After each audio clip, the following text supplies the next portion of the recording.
Station, this is Houston. Are you ready for the event? Houston, this is Station. I am ready for the event. Houston ACR, this is Mission Control Houston. Please call station for a voice check. Station, this is Houston ACR. How do you hear me?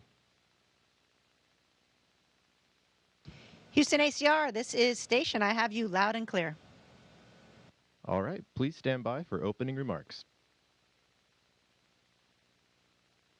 Hestal Halt. I am Jason Adams, Board Chairman for the Boys and Girls Club of the Flathead Reservation and Lake County. The club works each day to expand the horizons of the kids in our programs, this downlink being one of the highlights of this year. The space station is a long way from the Flathead Reservation, but totally within reach for youth interested in becoming a part of a future in space travel. And now, here's our first question.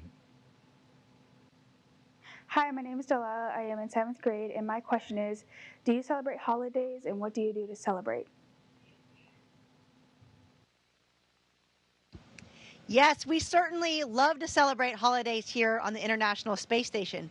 And we really are an international crew. So we have crew members from all the different countries, different religions, different backgrounds, and everybody celebrates the holidays a little differently. So it's really fun to learn the traditions from my crewmates on what they do to celebrate back home.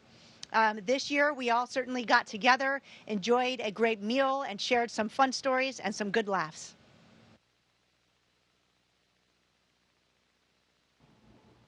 Hello, my name is Avery Grandchamp. I'm in the 5th grade, and my question is, how do you guys keep yourself entertained?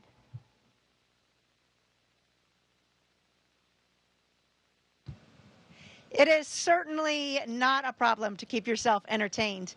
Not only are you incredibly busy during the day conducting science experiments, maintenance on the International Space Station, and getting prepared for activities such as spacewalks, but when you do have some free time, just floating in space is fun. You can see I'm just floating here, not touching anything, and so it's really fun to see how your body reacts in microgravity, how things are so different. One of the coolest things that I think in microgravity is how water responds. So this is a drink bag, and unlike on Earth, where water would just fall to the ground, water in space will just form a ball. Because of the surface tension of the water, it's much different. And so I'm going to come a little closer so you can see. So you can see this ball of water just forms. And so it's fun to look through the water. You can see yourself inverted. It's fun to try to stick, M&Ms, or one of my favorite is Swedish fish in the water, and you can see it float around. Then you can just eat it. So it's definitely busy and definitely a lot of fun. Hi, my name is Aiden Franklin. I'm in 8th grade. My question is, how many experiments have failed?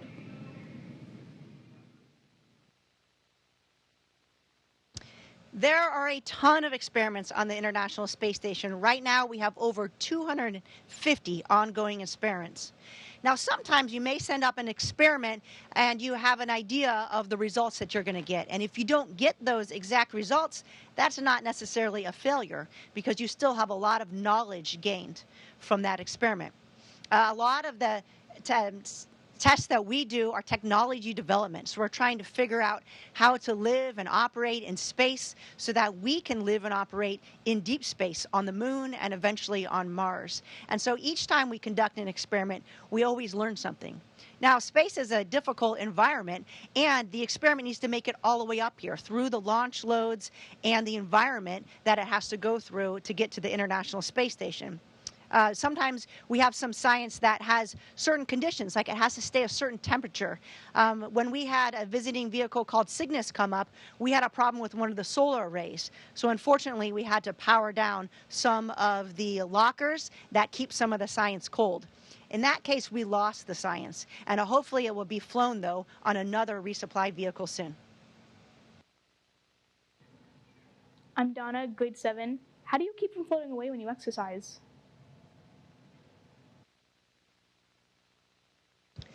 That is a great question because as you see, I'm just kind of bouncing around here. And if I went to go do a squat and I pushed off, I would move just with the same amount of force that I pushed off to the ground.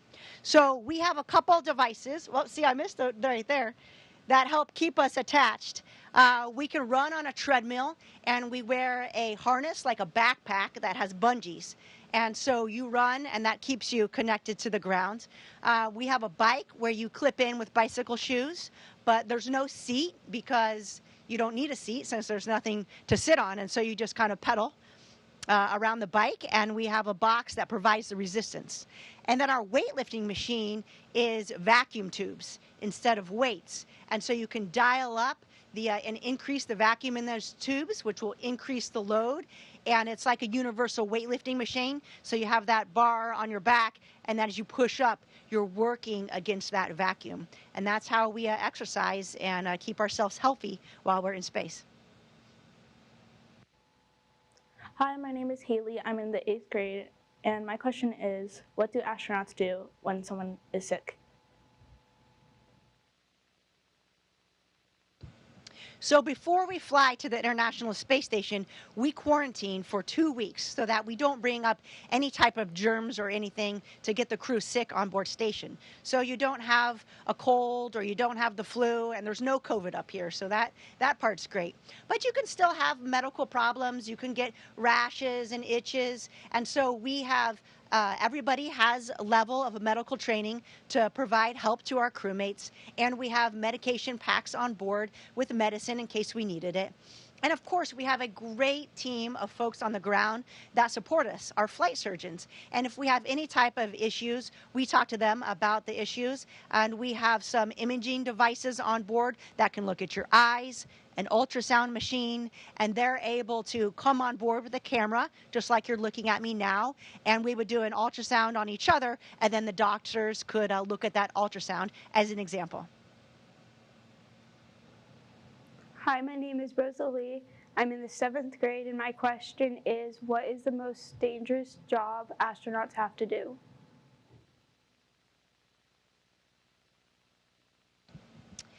I would say living and operating in the vacuum of space is a pretty dangerous job.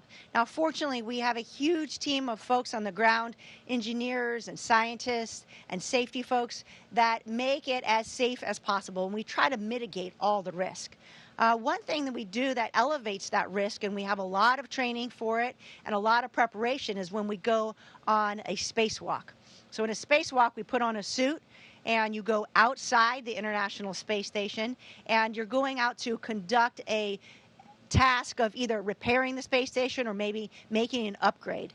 Those missions are usually 6 to 7 hours long. You're outside with another crew member climbing around the International Space Station, executing these maintenance tasks. It's very critical. The work that you're doing, everything that you have is tethered down so you don't lose anything out in space.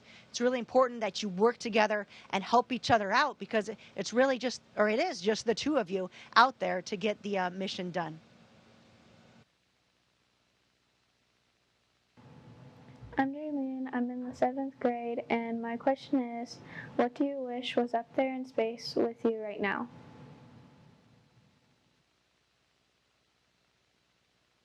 Let's see. Right now, I wish I had my son with me. He is 10 years old, and he would love being in space. And I think that we would just have an incredible time being in microgravity. And there's so many things that I could show him and so many experiments we could do. It would be fun just to try to play catch in 0G. It's very different when you try to throw a ball because on Earth, you naturally compensate for the gravity. So when you throw a ball, you don't throw it straight at somebody, right? If you were to throw a football, you would throw it up. It would make an arc for you to come catch it. If you try to do that in space, when you release the ball, it's just going to flow in the direction that you released it. I'll show you with my drink bag. So if I throw in this direction, it's going to go straight up. So it would be a little bit of a challenge, but I think it would be a lot of fun. My name is Lauren Olson. I'm in 8th grade, and my question is, how do you organize all the cords up in space? There are cords everywhere on the International Space Station. There are so many computer systems and technical devices that are hooked up. They need power, they need data, and I'm looking right now, I can see over 100 cords. So it's important that you keep those organized, one, so that you don't catch your toe on them as you're floating by, and also so that you don't accidentally unplug something that would then lose power. So we use Velcro. You can see I'm wearing pants right now that have been modified for space, and I have Velcro all over these pants. So Velcro is used to wrap around the cords to keep them secure. You can see it's also used for my drink bag here, and I just stick the Velcro to my pants. We also have other types of tethers that we use. Now this tether specifically is for a spacewalk, but we have similar types of tethers or bungee cords that we use to keep equipment secure. This tether is a retractable equipment tether, and so you can see this cord will retract back.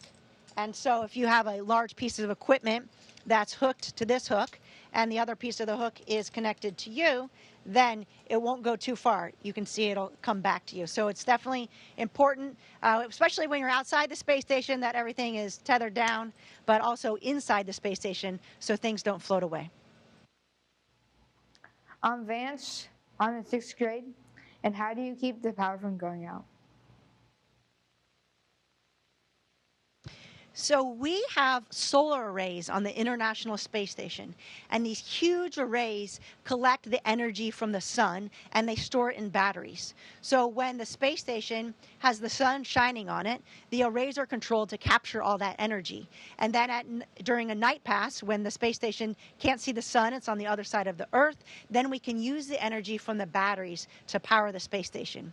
In fact, we're doing spacewalks, so right now we have been for the past couple of years, to upgrade some of these solar arrays so that we can provide more power to the International Space Station to be more efficient, because as technology increases and improves, so does our requirement for power with all the computer systems that are on board. My name is Brantley. I'm in 6th grade, and my question is, do you guys do anything that includes nuclear fusion? So we don't have any experiments right now on board the International Space Station with anything nuclear, but NASA is certainly working on nuclear fusion experiments and technology development really for deep space travel. So if you think about traveling from all the way from Earth to Mars, right now with current technology and depending on the location of Mars relative to Earth, that could take 6 to 9 months. And during that time, you need to protect the science and the astronauts that are on board. So if we can figure out a way to get astronauts to the space station, or to Mars, faster, and to do that with less mass that's required, because it takes a lot of energy just to break free of Earth's gravity.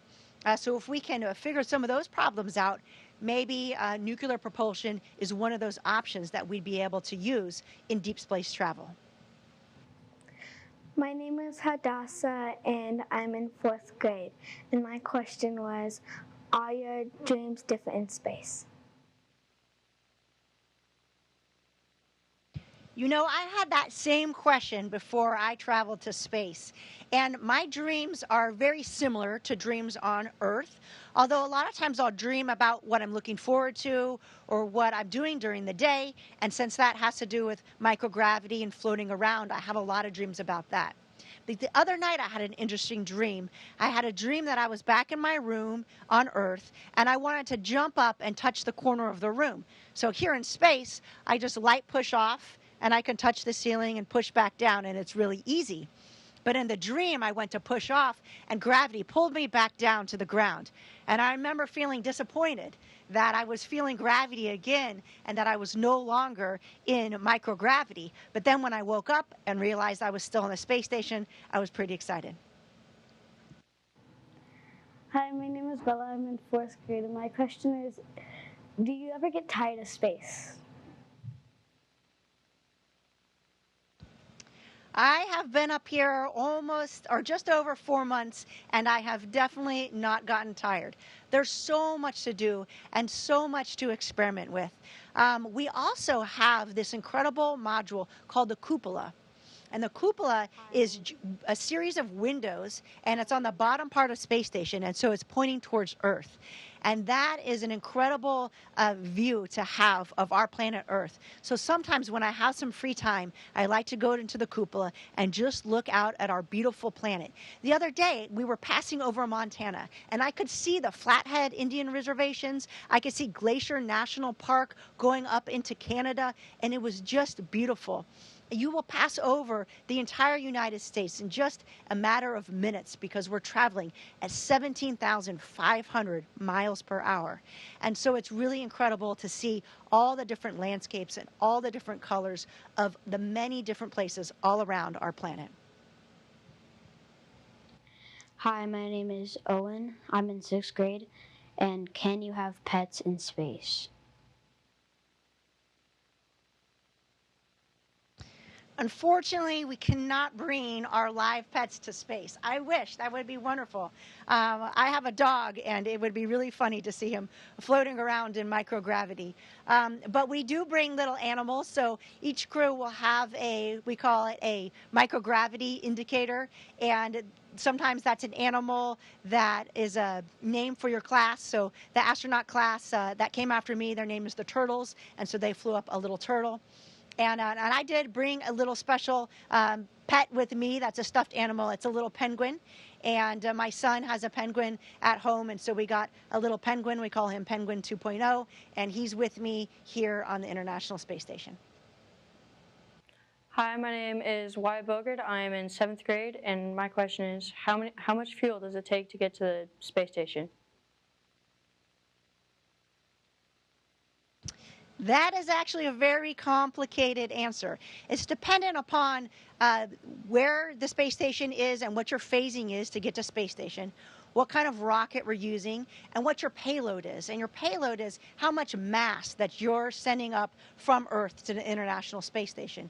And so I rode on a Falcon 9 rocket, and my other crewmates launched on a Soyuz spacecraft from Kazakhstan, and so they flew on a different rocket. And you've probably seen other launches with satellites or other spacecraft that are going into space. We just launched, just a couple months ago, Orion, which was on an SLS rocket. And that is the largest rocket that we've launched since the Saturn V rocket. Now, that's taking Orion all the way to the moon, but you'll see that that rocket is much larger than a Falcon 9 that I launched on to get to the International Space Station. So there's a lot of variables to determine how much propellant that you'll need for a launch. And hopefully, if you become an engineer when you grow up, you can help solve some of those problems. I'm Kira, and I'm in 4th grade. And how do you wash your hair? So washing your hair and taking a shower in space is challenging because, like I showed you, you can't turn on the water to take a shower. That would just form a huge ball of water. So in space, what we do is we have some no-rinse shampoo that we use. After you use it for a couple days, it gets kind of gunky in your hair. So then we'll take water and just kind of rinse out your hair. And the water is the same water we use from those drink bags. You can just squirt the water on your hair, and then you can just kind of work it through so that it gets wet. But you have to use a towel to dry it, and then you kind of air dry the towel. Water is different because you can't wring out your hair or wring anything out. So you can see if I take water and put it on this towel here. So the water absorbs into the towel. And on Earth, I would just kind of wring it out. But you can see I can twist the towel and the water doesn't go anywhere. In fact, the water behaves kind of like a gel or something. So you can see if I come close, I'm going to put some water on my hand.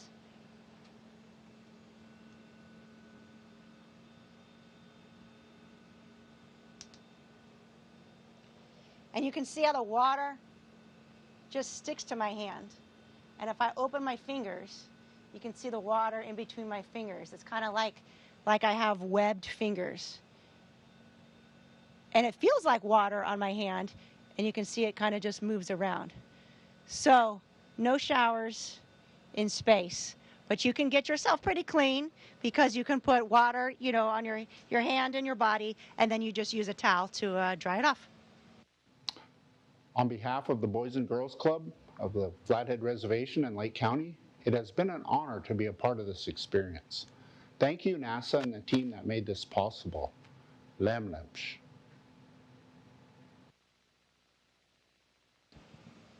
Thank you so much.